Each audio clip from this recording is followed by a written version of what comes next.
You want to do some theme music really quick? Alright.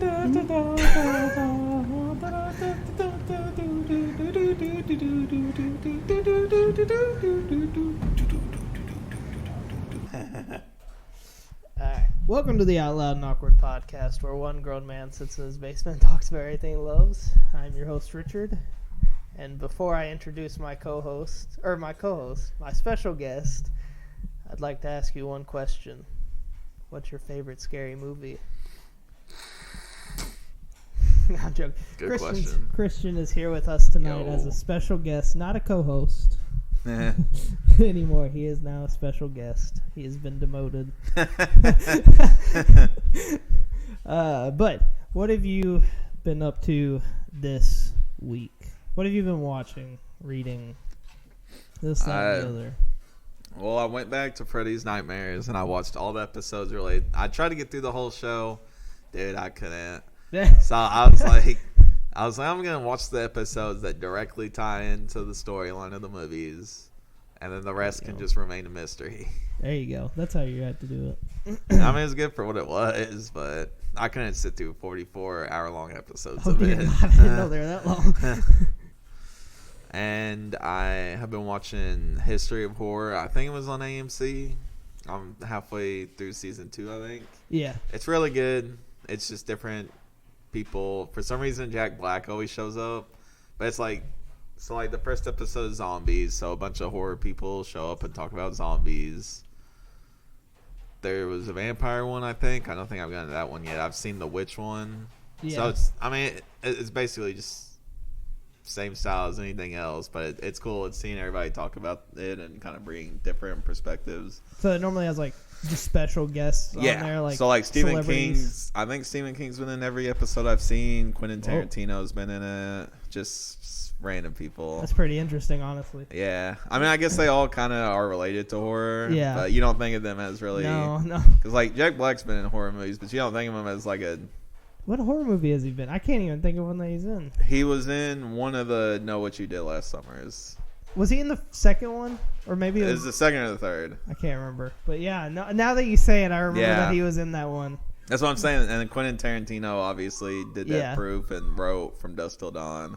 So like they all relate to horror, but you don't think of them as horror people. But I think that makes it interesting. Yeah, it was pretty cool. All right. What else have you been doing? Anything else? I started this. It's probably not that new now, but it's a Yu-Gi-Oh manga.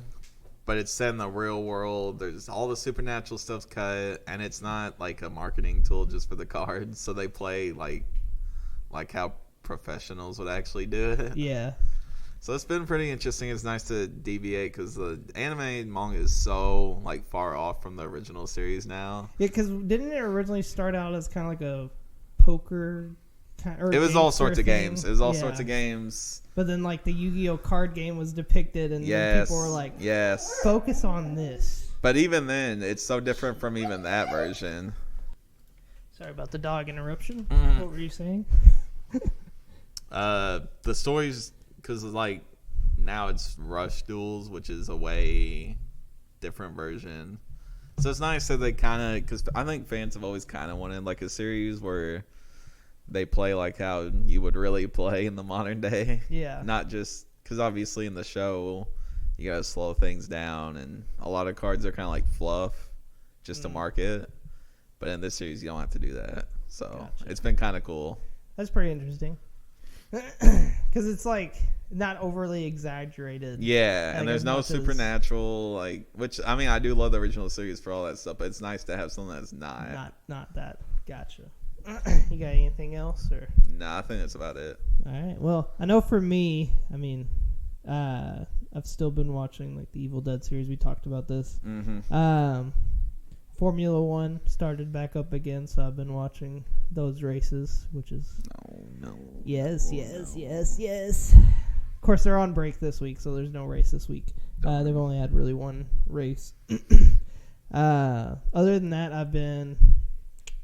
I watched the Drive to Survive series, which is, again, a Formula One thing, but it's on Netflix. It basically covers like everything that happened over the course of last season going into this one. It's very dramatic, but I enjoy it because it's kind of funny.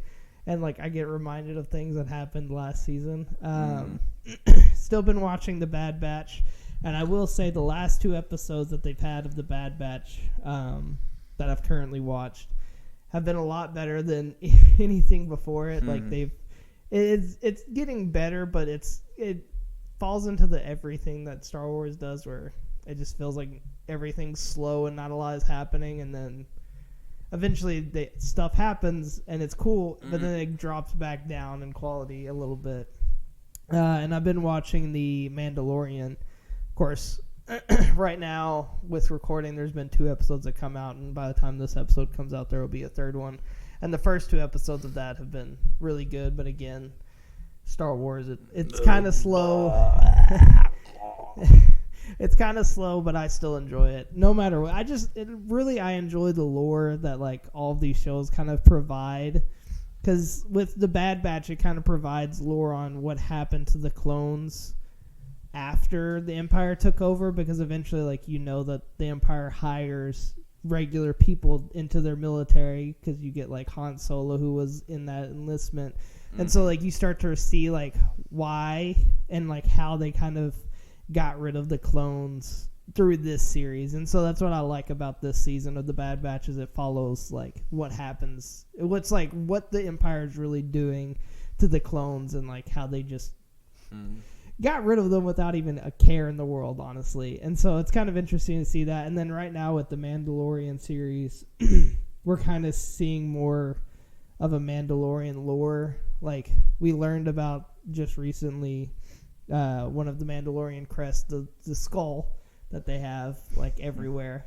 We learned what that monster was really called, and like some lore on it, and some other stuff happened in that episode, which was pretty awesome to me. So I thought that was cool. I know you don't care. You're sitting back like, I could just stop talking about this already. How much longer until there's no mystery in Star Wars at all? I don't know. They're always adding something new, because Dave Filoni and Jon Favreau, they're always adding something new now. And apparently they're adding more to what happens in the sequel series with Mando and Grogu. So eventually we're going to get that too. Don't know when, and I really don't want it, but we're going to get it, because if we can stay away from the sequels as long as we can, I'm okay with it. And I have no problem with the first 2 sequels. It's that 3rd one. The 3rd one, it really just kind of falls down for me. I know it's a very broad take, because a lot of people hate The Last Jedi, but I actually enjoyed it. Last Jedi's great. I know you love it. It's your favorite Star Wars movie, isn't it? True. Trying to think. I don't think there's really anything else. I mean, I've been watching South Park, but that's something that has 29 seasons, so it's like I've watched it in the past. I'm basically just kind of rewatching it at my own will. Towel, son of a bitch. Yeah, Andrew's a towel. Yeah, Andrew's a towel. And then I've been watching or rewatching the whole Scream franchise in hopes of us doing this podcast episode, which we are doing right now. Your hopes came alive. And they came true, so that's an amazing thing. So do you want to go ahead and hop into the meat of this episode now? The dick riding on my part, at least. Yeah. Yeah. So we're obviously talking about the Scream franchise, which is one of the most iconic slashers. Like the most consistent. Yeah, I'd is say. pretty consistent too. Like there's now 6. Well, there's 6 now because the 6th today, one, which I'm going to see after this. Boys. Yeah. Started back in 1996. Yes. And all of them besides these last 2 have been directed by Wes Craven. True. Because the 5th one and this one are not. And I know the 5th one was very much like a dedication to Wes Craven, because it was very much similar to kind of the first film. It was very much like the first film, a little bit different things here and there, but it was pretty similar to the first one. So you want to start with, I guess, talking. I kind of wanted to talk about a little bit more the first movie, and then we can kind of dive into our favorite things about the 2nd, 3rd, 4th, and 5th one. And then I guess what your thoughts are and what the 6th one's going to hold. We can do that if you want. Yeah. So, and then I can listen back to this tomorrow and cringe at how wrong I was. Yeah, you can. Well, in a week. Well, next Wednesday. Oh, yeah. It won't come out tomorrow. I was like, I just said I'm going tonight. And Yeah, then I realized what you meant. Yeah. But the first Scream movie came out in 1996, and is it Wes Craven's, like, maybe 10th movie? I don't even know how many movies he had released up to this point, because he Hills had so Have many. Eyes, Last House on the Left, Nightmare on Elm Street, So Shocker, many People came Under the out. Stairs, so I don't. I mean, at the time, like, I guess at the time of it coming out, the cast of this movie weren't, like, huge. I think Courtney Cox, was she in Friends at the time? I think only the first season. And so, like, because you had, like, Matthew Lillard, you had Skeet Ulrich. Yeah, I mean, you had, like, some of, like, these big names that eventually were big names, but at the time, like, they were not. Like, Courtney Cox was in it, obviously. Neve Campbell. I don't know if she really went on to do very much else besides Scream. I can't think what else she's in. What else? A lot of Men of Culture and Yeah. something else she was in. Okay, I don't know what this is now. Levi, he was Wolverine's brother, I think, in one of the movies. One of the Wolverine. Lee Schreiber. Yeah, he was Wolverine's brother, right? Yeah. He was Sabretooth. Sabretooth, yeah. But he was only in it. That's what's shocking, though, is he's kind of like a pinnacle character. But in the first one, he was in, what, like 5 seconds? Yeah, because he just shows up in, like, basically a news thing that he's, like, his trial is, like, going through, like, something. I can't remember what it was. But you see him getting into the back of a cop car, and that was it. But, yeah, no, like... And the characters in this movie, you just fall in love with all of them. Dude, still to this day. Like, the first movie is one, like, of those horror movies that you can just go back and rewatch constantly and enjoy it. Even though you know what happens, like, and you know who the killer is. Or killers, I should say. What? Yeah. It's very interesting to, like, go back through and watch it, and you see kind of these, like, little things that obviously, like, peek out to you, and you're like... Yeah. They're a little sus, it's you can rewatchable. tell. Yeah. And it's so enjoyable. And, like, the characters are...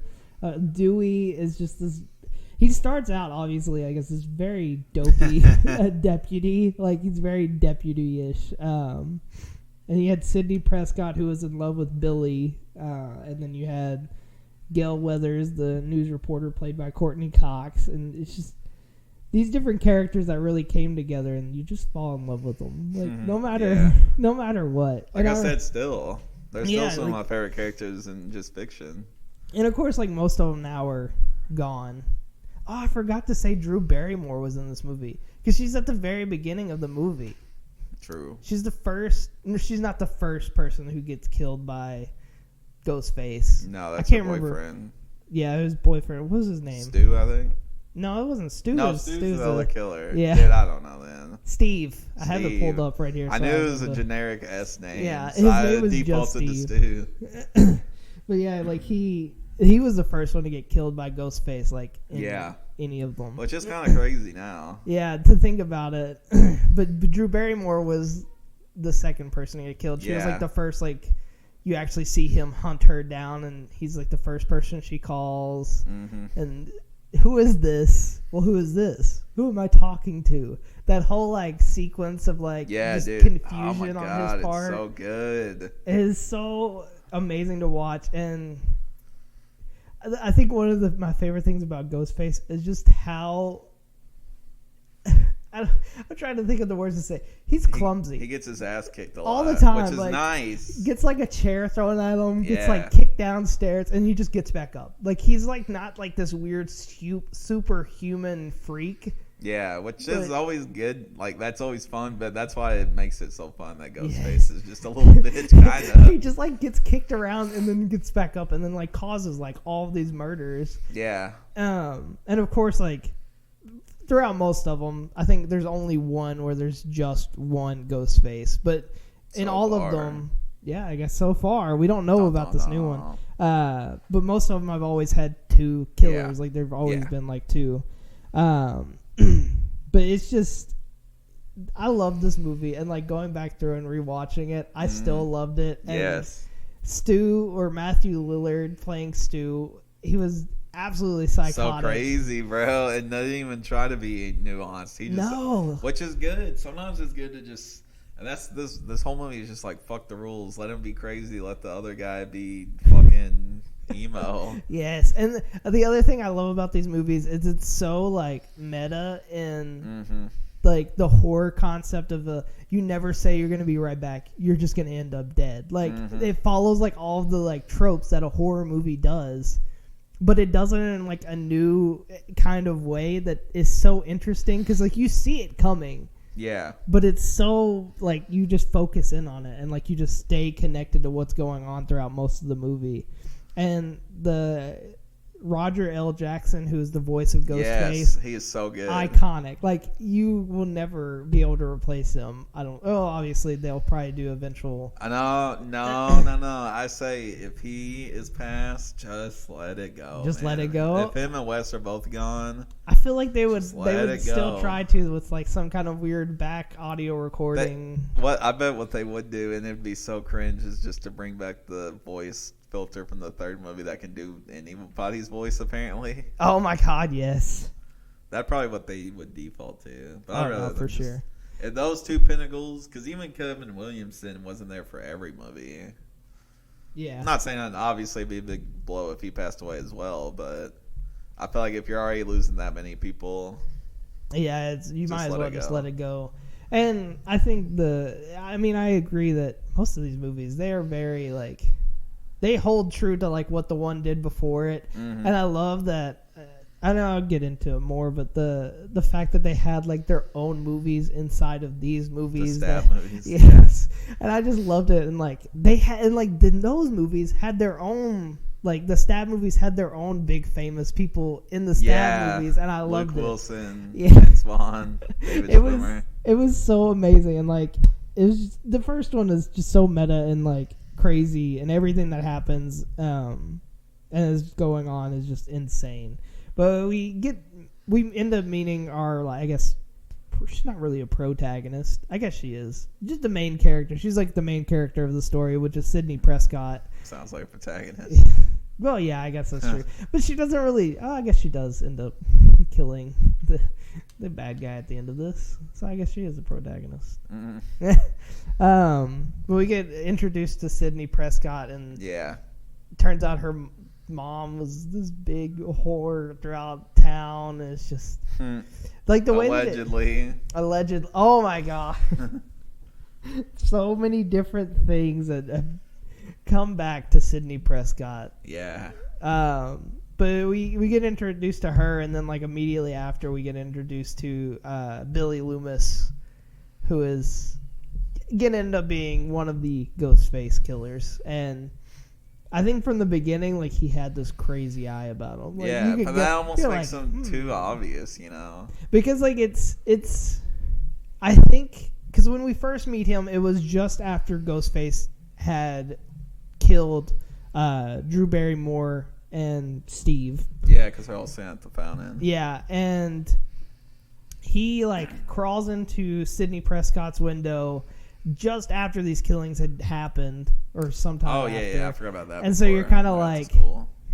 This is weird that he just showed up here. And like the killings happened not too far down the road or anything like that. And then he had the phone on him, and so that makes her think that he is the killer. But then I feel like it does that in such a way that it's like, it's too obvious. Yeah. He's not the killer. That's too obvious. Randy even says that. He's like, obviously he's the killer. So you're like, I see where this movie's taking me. Yeah, it's trying to make you think that. And then, and that's one of the things that I love about the Scream movies, is that it plays back on so many horror tropes. Yeah. It's like, it has to be this person, but then it makes you think, well, if it has to be that person, then why would they do it? Like, why would Wes Craven pull that and make it that person? But you know, because so many of these killings start happening, and so many of these characters that you end up falling in love with, like Dewey, who gets involved with all of this, and you get that weird Dewey. I'm not gonna lie, the first movie, the Dewey Gail Weathers like love thing, felt weird to me, at least a little bit, not totally. Why? I don't know. It just felt like they didn't really have a connection, but it was being forced. I don't know. That's just my thoughts. It just didn't feel like there was a real connection. Now, the second one, there actually felt like there was some kind of a connection because they obviously had that back. Yeah. Like from the first one. Well, they were setting up the connection. They were setting it up, I guess. But it just felt weird and kind of forced because she was like, or he goes, I'm 25 or something like that. And she goes, oh, my normal demographic is men from aging like 18 to 24. So he like just fell outside of her demographic of like falling in love with her or something. And then he goes, well, I was 24 at one time. And I was like, that feels weird, but I'm okay with it. Especially because eventually like we do get their nice romance in like later movies. And I kind of like that. And I remember Dewey. Oh, I'm just going to talk about Dewey really quick. I loved his character. He was one of my favorite characters. Dewey is so good. And obviously we'll get into it in the 5th movie. And I remember, because I would watch the 1st and 2nd one, and I went, Dewey is literally just Kenny from South Park. Because he almost dies and then lives somehow, magically, and then comes back. Like, he got stabbed in the back. I think he should have been paralyzed, but he just kind of came out with a limp. Yeah. And I was like, I just have a limp from being stabbed in the back. And I think, because Wes Craven had said something about it, and he was like, well, it's because he loved Dewey so much in writing him that he was like, well, I don't want to kill off this character fully. So I'm just going to make it look like he dies. And if the viewers also fall in love with Dewey, I'll just write him back in. As if he didn't actually die. But if they don't like him, then he's dead. And so I thought that was really interesting that that's kind of how he wrote around Dewey, is that he loved Dewey so much that he was like, well, I want to keep Dewey in if I can. But no, the first movie, just the shooting, the way that it was shot, really good angles. The ghost face mask is like so unexpressive. Yeah, it's very much like Michael Myers, because like it's just a mask, so you don't know what the killer's like face is looking like underneath it. Yeah, kind of like Michael Myers. And so it's like oh my god, like this is kind of creepy. And I know my sister, I don't know if she's still terrified of the Scream movies, but she used to hate the Scream movies because she had walked in, I think we were at like a family event, and it was like late, and we were like having like a sleepover somewhere, and she got up in the middle of the night, and the parents were like in the room watching the original 1996 Scream, and she had gotten up and walked into the living room and saw like Ghostface killing somebody, and it freaked her out.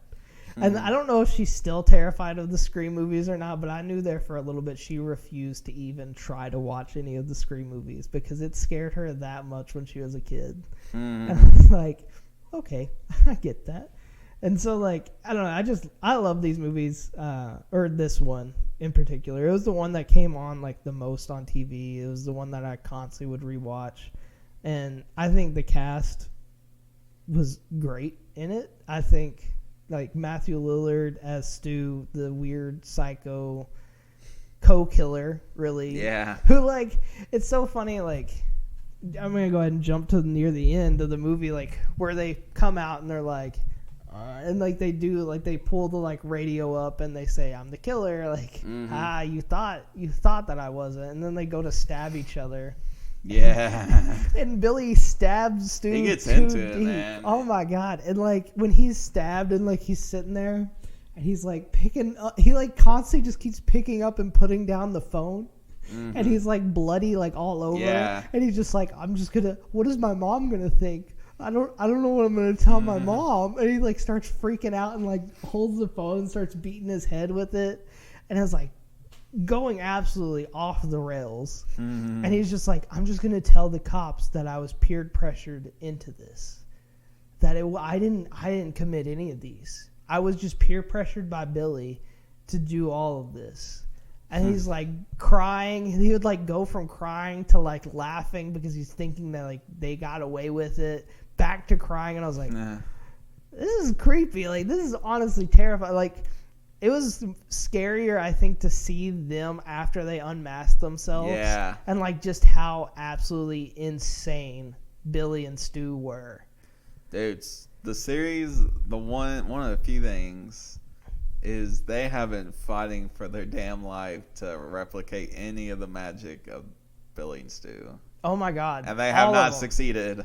Yes, and I know with the fifth one because we get like a character who ends The fifth is the best after the first, as far as killers go. Yeah, I honestly have to agree because they were pretty psychotic in that fifth one, and we'll get into it. But I mean, just overall, my thoughts of the first one is it's obviously, I think, the best out of the franchise. Mm-hmm.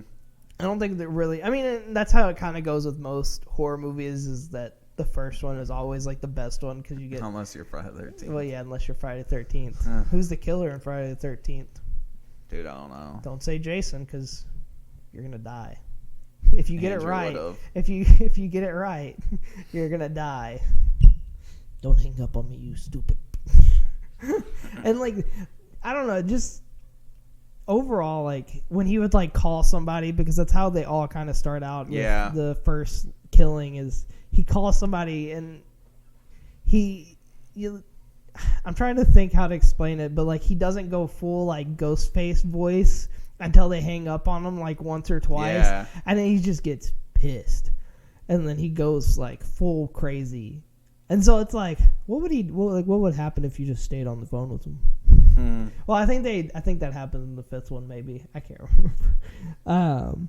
But no, the starting from like start to finish of this first movie, it's just a classic, and obviously the killers for this first one, I think it's so hard to recreate that because they had this weird bond. They've been trying for 30 years. Oh, God, yes, they have. And like I agree with you. The fifth one, I think, kind of had that, but it's like most of the time when they recreate it, it's always that like it's these two random people who met on this blog. Yeah. And so it's like, it feels like they don't have as much of a connection like the first one. Because like the first one, like it was Billy and Stu. Like they were best friends. And so like it was kind of hard to picture them as like the killers, like especially from the beginning. Like you pick up on them after you watch it, but it's like there's no way Stu's the killer until like you start noticing that he's like gone when certain things are happening, and you're like, wait a minute. But you always feel like you're being pushed in a way. Yeah, so you feel like on instinct, you just want to fight back and be like, no, I know where you're trying to take me. Because I know like the first time, I can't remember the first time I watched this, but like when you kind of watch through it, you're in your head, you feel like maybe Dewey's the killer. Because like he's just acting like he's this stupid idiot, but really like he's like this mastermind. Scary movie, thought so. I remember that they did that. But like you just like have all these thoughts and you're like, who is the killer?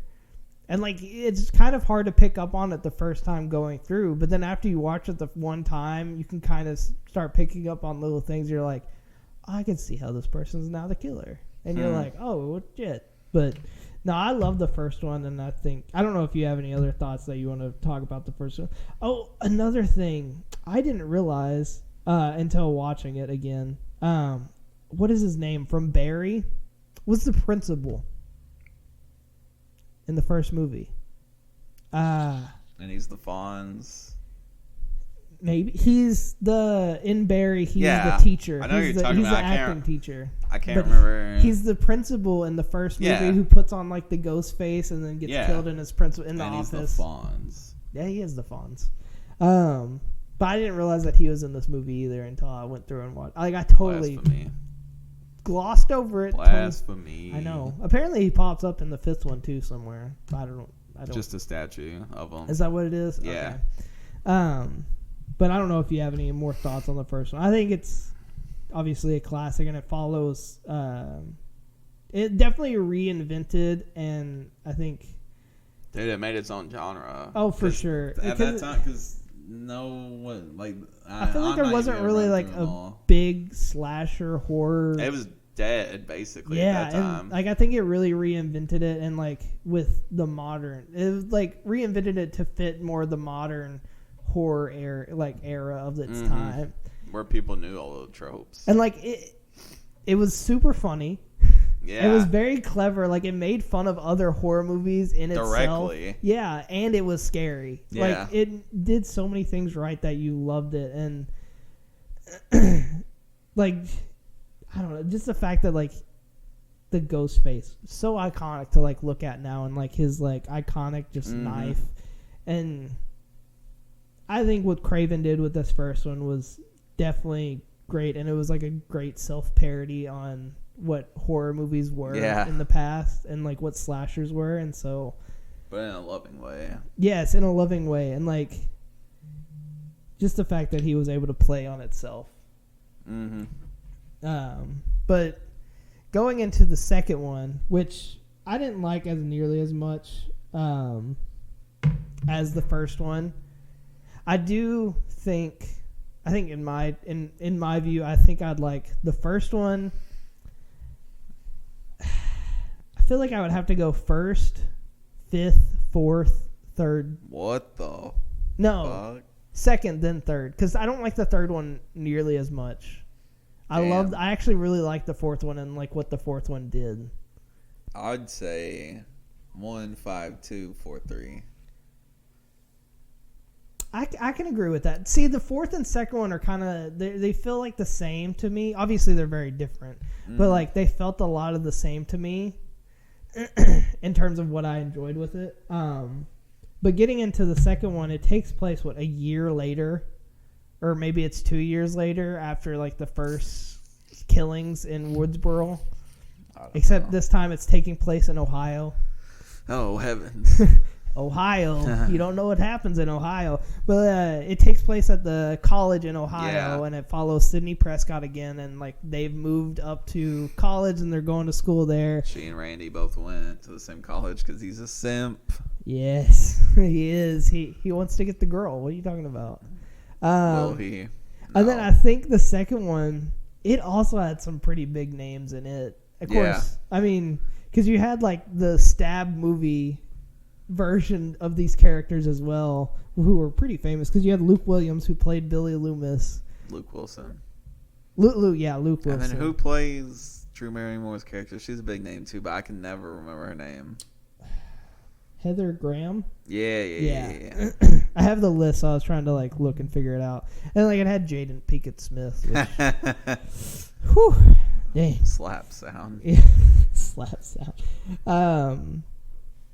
But then like it pulls back like so many of those characters from the first one and brings them back and kind of writes them in a better way than it did the first time. Because you have the guy who played Cotton in the first one. He actually comes back and has more of a role in this one. Yeah, he's an actual character. Like, he's an actual character in this one. But it follows them as they go. They just survive the events of, like, the first Scream movie. And they feel like their nightmare is over or whatever. And then, come on now. There's 6 of these motherfuckers. I know it's... I'm trying to read what all this... Because now we get a copycat killer, or I guess you would say a copycat killer in the school. And it has Timothy Oliphant, who's, I think he's in New Girl. I can't remember what else he's in. I know Justified. He's in some other things that I know. Santa Clarita is mainly what I know him from. Yeah. With Drew Barrymore. What? Yeah.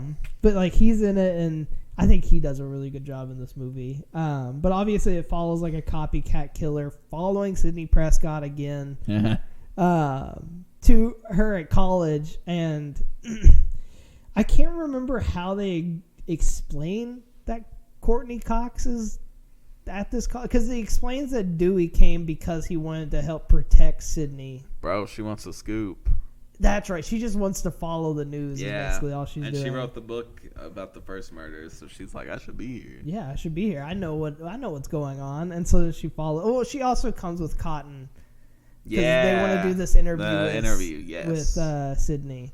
But like it follows Sidney as obviously she's getting chased down by the killer again. And I think this one, I didn't care too much for the killers. I am actually a Mrs. Loomis fan. Really? I thought that was awesome. I thought that was pretty cool, but again, like if this is the first time they did the whole found each other on a blog. Yeah. Because they end up meeting on this Stab blog these people wanting to become murderers or whatever. Because that's who Timothy Oliphant ends up. He plays Mikey. Yeah. And he's this like, I guess, quote unquote up and coming killer. Yeah, well, I kind of he like wants to be a killer or something. it was a good inversion, I guess, because Stu wanted to be caught but get away with it, whereas he just wanted to get caught. He didn't care. Well, yeah, because he wanted to. Or get Stu caught. didn't even really want to get caught. He was just like, if I get caught, I have a way out. I'll just say peer pressure. But Mickey wanted to get caught. He was like, I want to be known. Yeah, because he wanted to get caught and then blame it on the stab movies, and then he gets away with it because the stab movies forced him to do all these killings. And then you had Laura Metcalf. Was that how you pronounce her name? Yeah, she's Jackie. Yeah, from Roseanne. She plays Mrs. Loomis, who's actually at the beginning. She's like is undercover as a reporter, a news reporter, trying to get information at the school for these killings. Which I realized on rewatch. Yeah, all the scenes that she shows up. Wait, never mind. I'm stupid. I was going to say she never interacts with Gail. I was like, no, the whole point is she's always around Gail. She's always around Gail. She's never around Sydney. Yeah, is what I was thinking. Sydney. Because Sydney would have noticed that she was Mrs. Loomis. So, like, the whole time she's actually... That was, like, one good thing that I liked is that she never is seen... Like, Sydney never fully sees her. And so I think that was, like, a really interesting way to do that. And like I said, I didn't have like a huge problem with the killers. I just didn't. It felt very much like they was making fun of kind of the first Friday the 13th, where it was like where the killer was. Then the first Friday the 13th was Jason's mom, and this one it's Billy's mom because she wants to get revenge on Sydney for killing her son Loomis. Well, I kind of enjoy that's like a double twist because like who the killers are isn't really that crazy. I guess Mickey is a little bit, but it's kind of like, oh, these are the killers, whatever. Yeah. But the fact that it's Billy's mom is the true twist. Like that's the true like what? Because she never really cared if she got caught or not. She just wanted to take out Sydney, right? Yeah. I think. She wanted to blame Cotton. She wanted to blame Cotton on the killings because he ended up showing up. So she was like, well, I'll just blame it on him. Yeah, but I think her original intention was to blame Mickey. I can't remember anymore. I just watched it and I honestly can't remember. Yeah, I mean, I like the second one not nearly as much as the first one. And same. I used to like it more. I think it's better than the third one. Like the third one. Oh, yeah, all of them are. The third one is so... And this is the first one that takes place outside of Woodsboro. And from what I understand is there's been 3 in Woodsboro now, and then those will be 3. So it's 3 in, 3 out. Yeah, 3 in, 3 out now, with the 6th one in New York. Which is honest. I like when it kind of steps out of Woodsboro because it kind of makes it feel like a little bit bigger of a concept, and more people know about these killings than obviously just this small little town. But I like the second one. I like what it did. I like how it played off of itself, and I like how it carried over that story from the first one. Mm-hmm. It felt a little weird, but honestly, I enjoyed it. I didn't think the killings were as like original as the first one. I feel like there wasn't as many like big killings, and then they tried playing off the whole like it was Sydney's boyfriend again type of thing. Yeah, I enjoyed that though. Because for a second, I honestly did. I was like, are they really doing this again? He's so anti-Billy though, but also you have the precursor that the first one was the boyfriend. I feel like that's a good... I almost wonder what it would have been like if he was the killer though. Especially because like it makes you think that because it was boyfriend and best friend, and then this one it was best friend and then like ex-boyfriend's mom. But it makes you think that it was going to be like best friend and boyfriend again. Well, it was originally supposed to be the roommate, Sydney's roommate. Oh, really? But it leaked online, and so then they changed it. Yeah. So they changed it to Loomis's mom or Mickey? Okay, to Mickey. Gotcha. Yeah. I kind of like that they made it Mickey and not the roommate, but I think it would have been pretty cool to have 2 female Ghostface. I think that would have been pretty interesting. The problem though is that Mickey is barely in this movie. He really is just barely. So it's not even a twist at that point. It's kind of how the reporter, Billy's mom, isn't really in this movie that much either. No, she just kind of shows up pretty much right after the killings happen and to talk to Gail and to like get under Gail's skin. Yeah. Like I said, I did enjoy this one for what it did, but It just felt a lot like the same as the first one. It just didn't feel like the kills meant that much to me, and the Ghostface killers I just didn't care about as much. So. Okay, but one kill, saddest kill until 5 for me was Randy's. I loved Randy. Yes. Him getting like so on the sad. phone and like walking around. Yes, I can agree. It put a pain in my chest. Every time I watch it, it's a pain in chest. It's pain in chest. And I love horror movie moments that take place in a movie theater. So obviously the opening is my shit. Because he like is sitting next to her and then just starts stab. Because it's Jaden Pickett Smith is the one that gets killed in the movie theater. And Omar Epps, because he gets killed in the bathroom. Yeah. Ghostface puts his jacket on, goes back and then to the seat, kills her. Yeah. I will say I like that first killing, the opening opening slash that it did. A little bit more than what most of the other ones did, because a lot of the other ones are very much the same, where it was they run through a house to escape Ghostface, whereas this one it did something different, and I kind of like that. I like that it did something different on that one. I'd say the fourth one did something very different. Yeah, because the first one was super meta, wasn't it? Yeah, that like went above and beyond with it. So I want to talk about the third one a little bit, because the third one I think it's the worst one out of all of them. Same. Just because, and like. Oh. So are we done with 2? Unless you want to say something else. You can say whatever you want. 2 points is 1. By far, this is the peak of my crush on Courtney Cox. Far and away in this movie. And also, I actually think this one, a lot of the kills were... Like the scene where she's running through the soundstage area or whatever, and she's running from pillar to pillar. Yeah. And it's just following her, but you see the ghost face.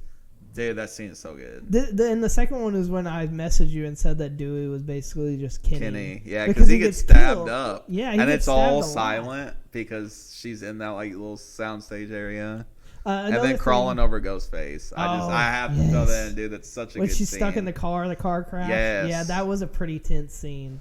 That was the part where I was like, is her roommate? Because I couldn't remember who the killers were in this one exactly. I remembered who one of them was, but not the other one. And then in my head, I'm thinking, is her roommate the killer in this one? Because in that moment, I'm thinking, how is she going to get out of this? Yeah. Without Ghostface waking up, unless she's also with Ghostface. And for a minute, I thought she was going to stab Sydney. But I want to actually go back and talk about a scene in the first one where Ghostface stabs Billy, but you don't see him stabbed.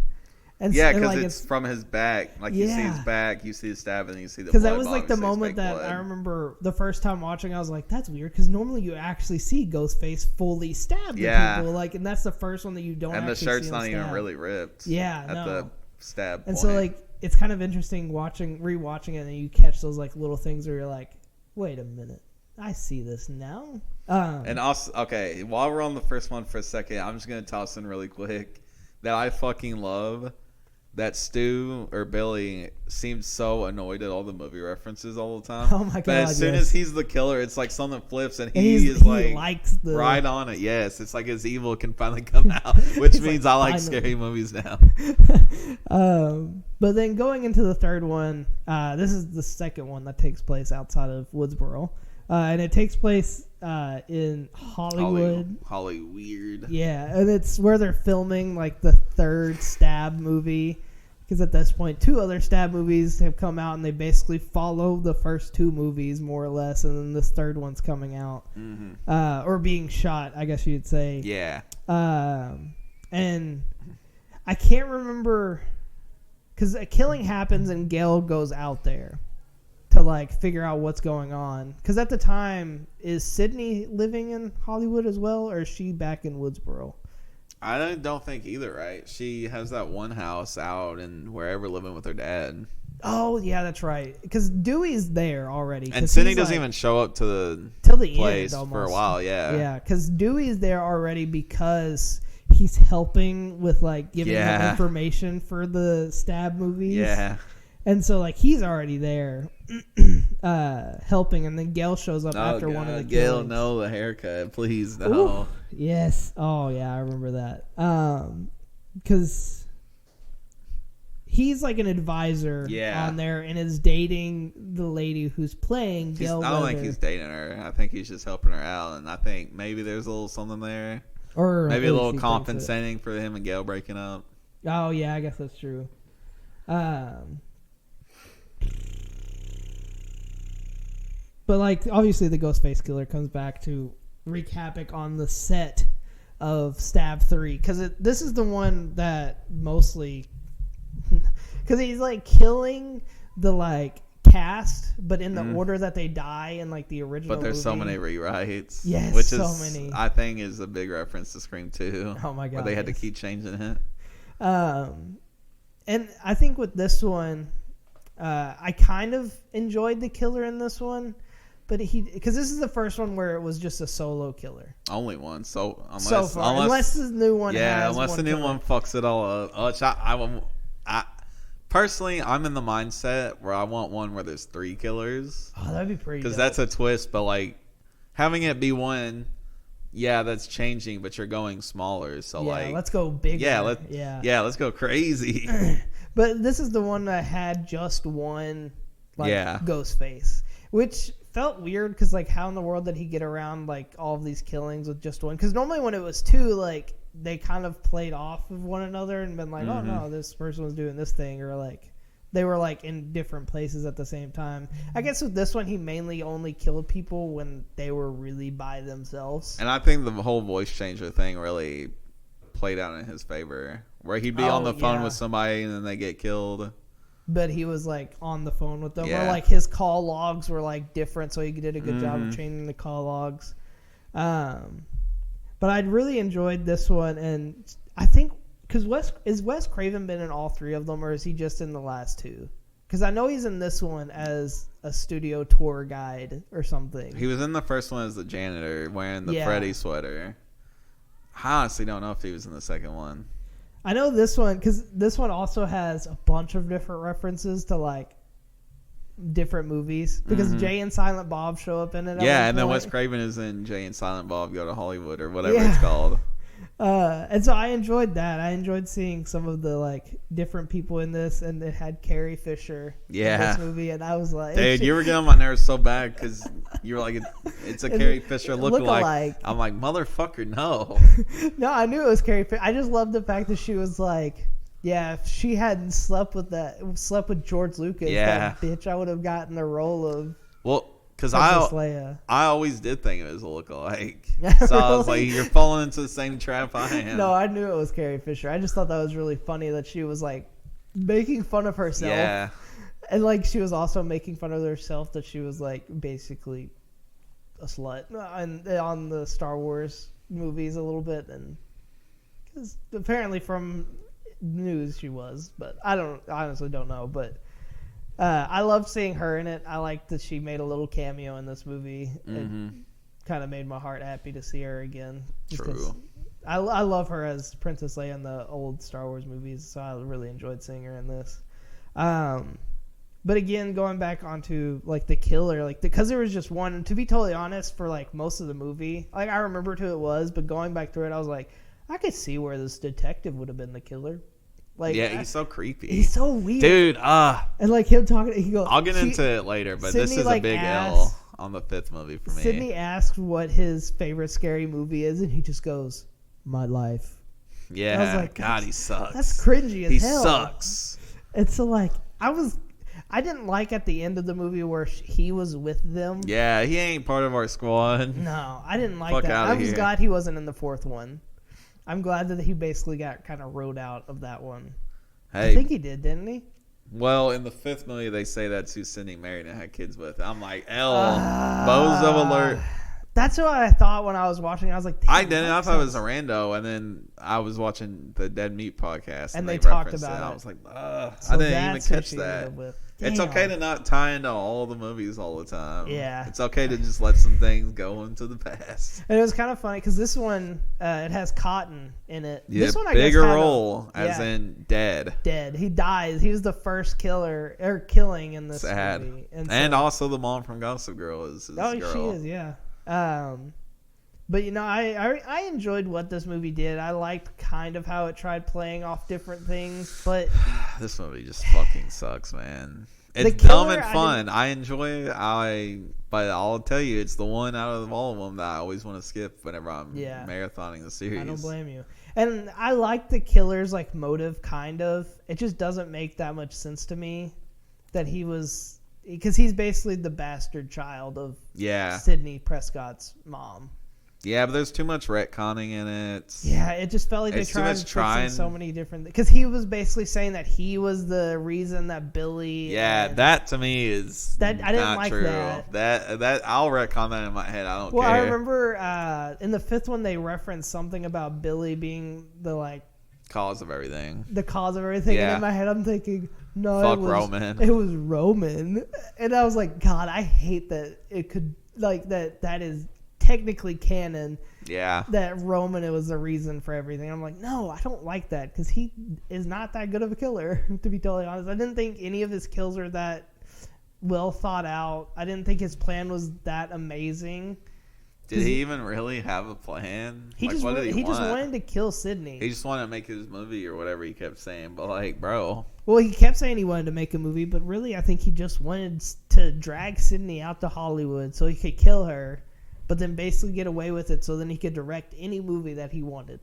That's what he wanted to do. Because I don't think he really wanted to direct the third Stab movie. I can't remember. It was just, I didn't care for this one as much. And I thought the story was kind of meh. And the fact that a lot of the legend or legacy characters weren't in the movie a whole lot. Because, I mean, I guess Dewey and Gale were. Dewdrop, bro. Dewdrop. His name's yeah. Dewdrop in this one. By Joe Swanson from Family Guy. Yeah. But yeah, I will say this one's definitely, I think it's the worst one, and I wouldn't skip it because I enjoy some aspects of it, but yeah, I don't skip it, but it's the one where I'm like let's say I was marathoning before the new movie and I was pressed for time. Oh, this yes. is the one getting cut. Jump, yeah. And I like the fact that Dewey didn't die in this one. He got his good happy ending. We can say that for all of them. I liked Randy's cameo. Some of the kills I actually did like, but a lot of it was just dumb. A lot of it was. Gale really didn't have a personality in this one. No. And what sucks is this is the one that kind of showed her reaching the end of her arc. Yeah. But it didn't really feel like to me the second movie made more sense because that really was because in the second movie she was like, forget the interview. I just want to be with Dewey because he's all fucked up again. Yeah. So to me, this one was kind of like pointless. Yeah, it felt weird. And I don't know. I didn't really care for this one as much. And I liked seeing the happy ending that the people had, knowing that there was probably going to be another one and that their lives were going to just turn back upside down and it didn't matter. And I mean, this is like, it's supposed to be like 6 years after the killings in Westboro or something.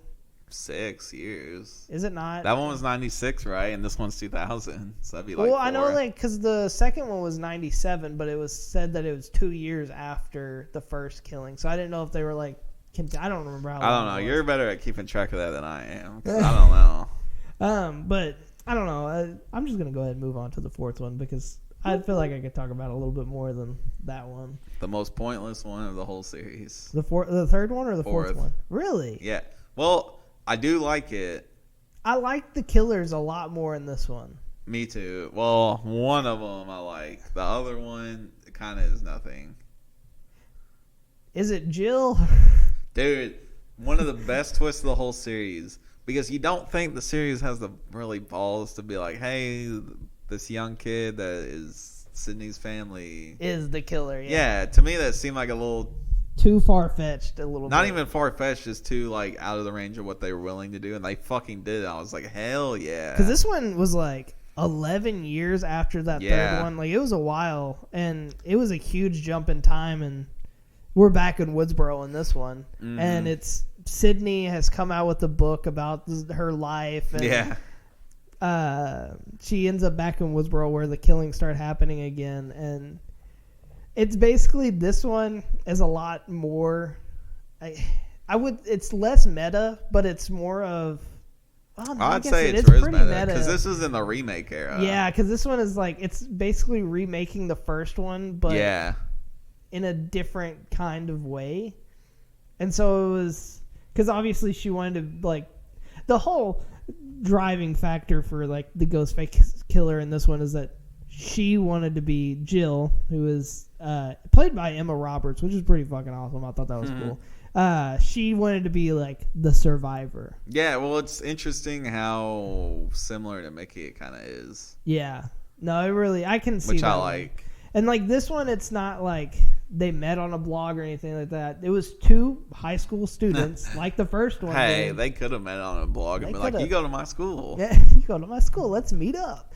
But it's, I like the killers a little bit more, and I like their motivation.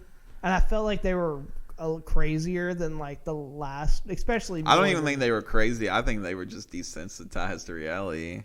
You know, I can agree with that. Like they just saw it as this is how I get famous. Like I get famous off this. I don't care. Because like Charlie was more or less doing it for the fact that he wanted to be the nerd who got the girl. He was a simp. Yes, he really was. And Jill was looking at it as more of she wanted to be famous because people get famous on the internet by doing the dumbest things. Yeah. So she was like, well, if this crazy thing happens to me, I'll be super famous and I'll get whatever I want. And I kind of enjoyed that aspect a little bit because I thought that was pretty funny. I like how it played off that.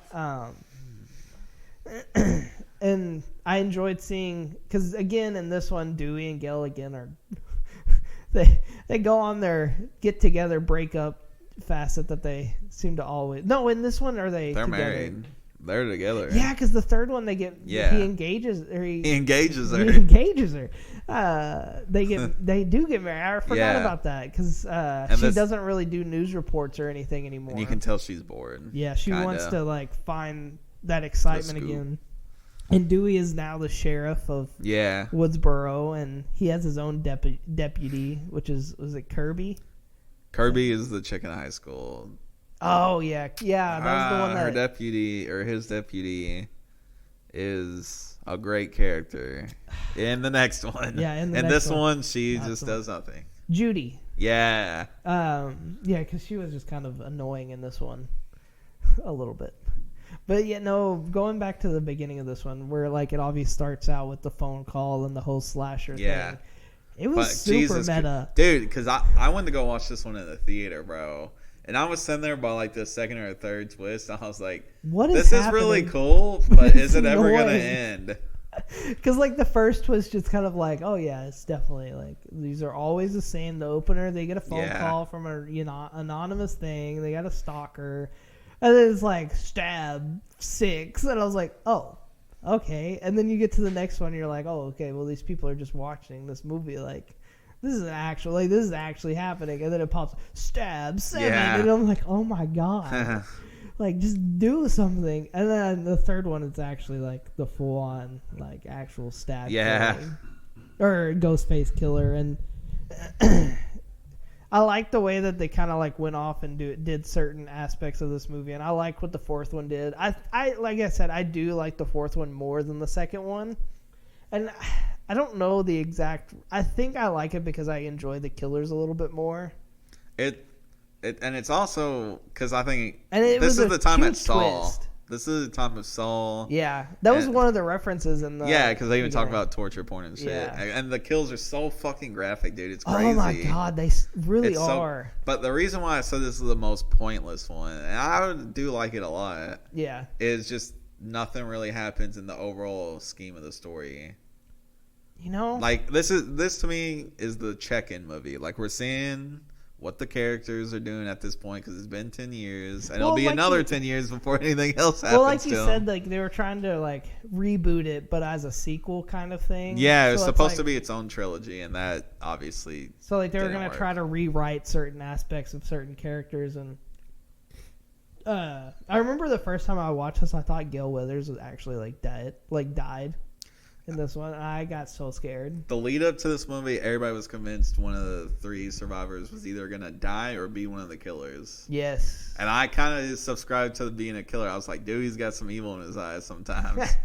Just like you in the first one, you thought Dewey, he was just the dopey like. But no, nothing happened with any of them. That's why I said this is kind of like the checkup movie. It's not really needed, but I'm glad it exists. It's there, and I like it more than the third one. And I kind of like it more than the second one. Again, I like the second one, and I like this one because the killer it just feels closer to Sydney. Like it kind of hits a little bit harder for her to be like, oh my god, it's like my family, and like she's which has already technically happened, but this one it actually feels real. Yeah, no, and I agree with that, and I don't know, I really enjoyed it. I liked what it did. I thought the killings were brutal, and I loved the killings in this one. Yeah, they were so good. It was so graphic, and and to be totally honest with you, it was kind of harder, even though I knew who the killers were, it was kind of harder to figure out who was the killers in this one. Like, for a minute, well, like I said, in the theater, I was struggling to figure it out because I didn't think that they would go as far as to make Jill. Yeah. And then for the other killer, and you don't even know that there would be another killer. You're like, the third one there wasn't. There was only one, so it's like there could just be one person doing this again. And for a minute, like, I remember the first time watching it, I was thinking that it was Charlie and his, like, friend. Yeah, I kind of thought that, and too. so I thought that was the killers, and I was like, no, why would they do that? And then he ended up dying, and I was like, oh, well, I guess he's not the killer. And I was like, but then that doesn't make sense how Charlie would be the killer. But, again, like, it falls into that trope of, like, whoever's like the most knowledgeable about these movies is probably going to end up either being saved at the end or they're going to end up being the killer, and it seems to always fall down that trail. But I enjoyed this one. I liked what it did with the killers, and I liked the fact that her main motivation was just to be famous, and then she catches herself, like she basically gets caught on herself. Yeah. Because she says that she wants to match wounds with Gail. And then Gail's like, how does she know that I got stabbed in the shoulder? And then they both clock instantly because they're so used to it by that point. They're like, oh, shit. Mother frick. Yeah. And so I love that, like the whole hospital fight. I love that too. It reminded me a lot of like Halloween 2 in that aspect. Yes. Well, dude, and the most badass line of like, maybe any of the sequels, except I got the two most badass lines in the Scream sequels both take place in a hospital, ironically. Oh. But this one is 100% the first rule remakes don't fuck with the original. Yes. That is just so fucking perfect for the movie. I love that. So you want to go into the fifth one now? It's up to you. I mean, we can. Because this one takes place 25 years after, like, the first set of killings. Yeah. And because it's set in 2022 or whatever. And this one, it's back in Woodsboro.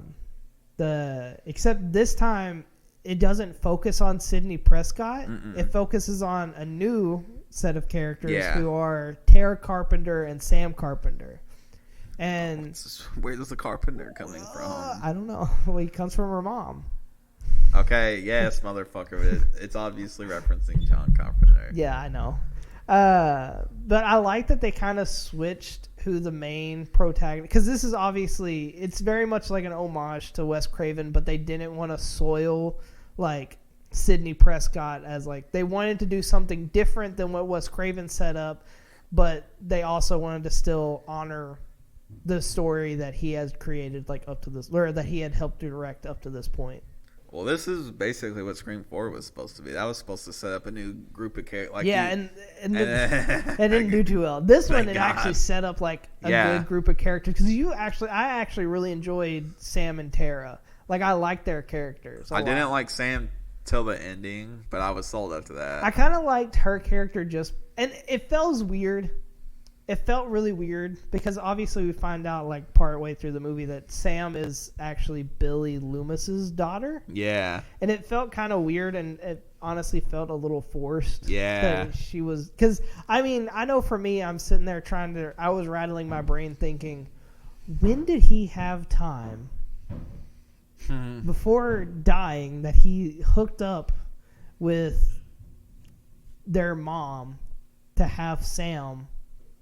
Because, I mean, obviously Sam is like 24, 25 in this movie. So it like happened just before he died. Yeah. But when did he have time in all these strings of murders? Did he have time to sleep with her, to have this kid? And like, it didn't feel like Billy's character. Well, it'd be before the murders, right? If she's 25, that's 9 months of time. Yeah, I guess that's true. I just thought it was a little forced. But by the end, I was kind of sold on it. Because she was born after Billy died. Yeah. And so, I don't know. It just felt weird. And I liked it, don't get me wrong, and it added a lot to her character, but it just felt odd because I was like, well, where did she come from? Where did she go? Where did she come from, Cotton Eye Joe? Because it was like, how did she turn up? Like, or when did Billy have time to do this? Is what I'm trying to figure out. It's like all I was trying to figure out. The times that Stu was doing the killings. He just went over to. He was like, "Hey, bro, it's your turn. I got some business to take care of. I gotta. Sydney ain't let me. She ain't want to do anything. So that was true because she wasn't. So he's like, I gotta get some action on this. I ain't saying it's right. I'm just saying that's probably what happened. What he was doing. I guess that makes sense. And he seems like the kind of person that would probably do that. Yeah. Or even he could have just dated the mom, got her pregnant, maybe didn't even know they broke up. Then he got with Sydney. Yeah. Because this one is very much of a requel. Yeah. Like, this one is definitely a requel. Like, it was because it's the era now. Yeah. It's like Candyman and all that. But I think this one did a really good job in honoring the first one, and like not, I guess, forcing its hand. Like, it didn't feel like it was trying to force all of this new stuff onto you, but it did it in such a way that it felt good. And I liked how, because there was Vince in this movie, and he was the nephew of Stu. Yeah. And so I kind of liked that, like, Stu had some kind of, like, lineage out there, which he's dead. Well, dude, no, he's going to be the killer in this one. I'm going to look back on this next week and smile fondly at me calling it. But I liked the killers in this one. I thought they were very psychopathic, and, like, I didn't call it. Like, this one actually, it kind of threw me off who the killers were. I did not expect it. Same. Like, I honestly didn't see... and I don't want to say who the killers were in case somebody hasn't watched this. Yeah, this one's pretty new. This one's new. This one came out last year, so I'm like, I don't want to say who the killers were, but it definitely threw me off a little bit with this one. I did not expect those to be the killers. I honestly was thinking it was somebody else, and I was like, holy crap. I didn't know. I genuinely didn't know. I honestly thought it was going to be a legacy character. Was going to be a killer? Yeah, because... See, at this point, I'm saying Scream 4...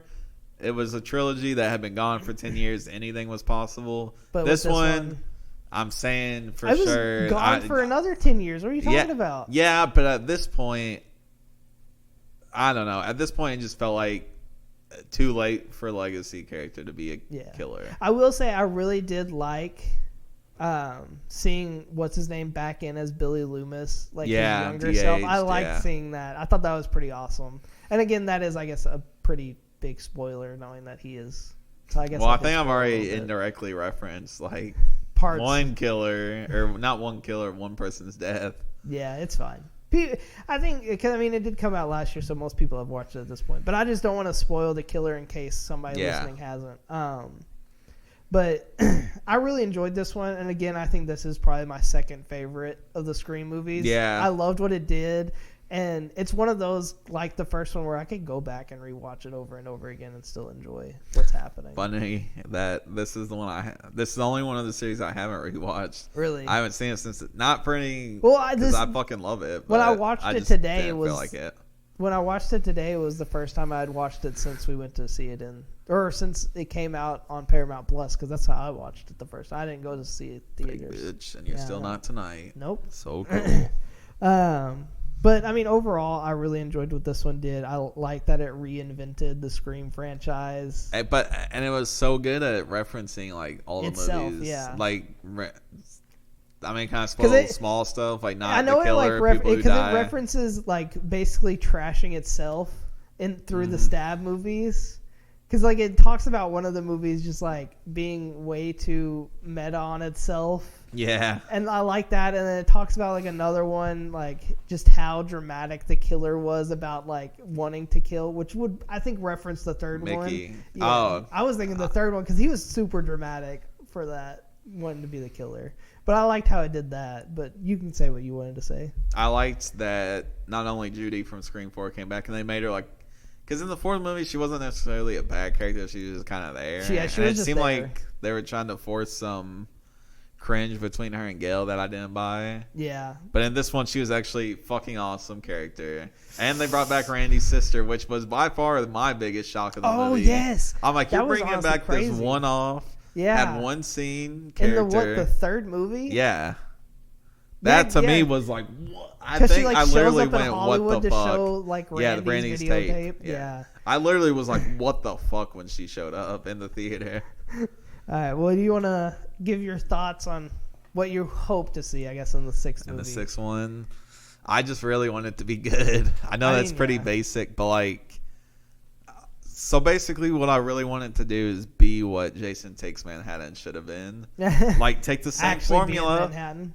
I don't care you don't have to change up the formula, but putting in this big city setting, I want them to make use of it. I want to see some old school. I want to see some like old school legacy. I kind of want to see somebody from like an old movie kind of come back.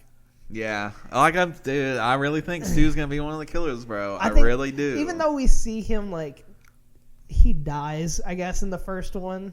Yeah, because he gets electrocuted or whatever. I'm not saying it will be smart or like good. I really think that would be super dope to see him in it. Because obviously, from like looking at the trailers, it's definitely somebody who has focused on these last 5 movies. Because we see like the Scream or the Ghostface suits at one point in the movie. And then, like, the Ghostface itself, like, the person who's chasing them, like, his mask looks destroyed. Yeah, it looks like aged. And so which makes you think it's a tie to the past. Yeah. It also, the fact that they keep hammering, which I've avoided most of the trailers and TV spots, because the less I see, the better. But from the little bit I have seen, they keep fucking hammering home. This is a different kind of Ghostface. It's a different kind of, what the fuck does... What does that mean? He's got a gun at one point. Well, I highly doubt he's going to tout a gun the whole fucking movie because the writers know better. Yeah. I know at one point he gets shot with a shotgun or something, but like avoids it. I can't remember exactly how the trailer. I haven't watched one in a minute. Yeah, I watched the first like teaser. Yeah, and I haven't watched really shit since then because I just don't want to know. Yeah, I do think it would be pretty awesome to see like an old like legacy villain, like somebody from the past come back. I think just sucks that most of them aren't that interesting. Yeah, as more than one of us. I really would love to see Stu, but yeah, he's the only one that would make sense because we don't really. It's not 100% locked that he actually died. We just kind of see him get electrocuted, and we're just kind of left with that. He was supposed to be one of the killers in the third one, and they changed it. Yeah, I didn't know that. That's pretty dope. So it's like a card that they've always wanted to play. You know? They could do it if they really wanted to. I don't know. I'm excited to see what the sixth installment of this movie, like what it does, and I'm excited to see. And like I said, I do enjoy this franchise. I think rewatching it.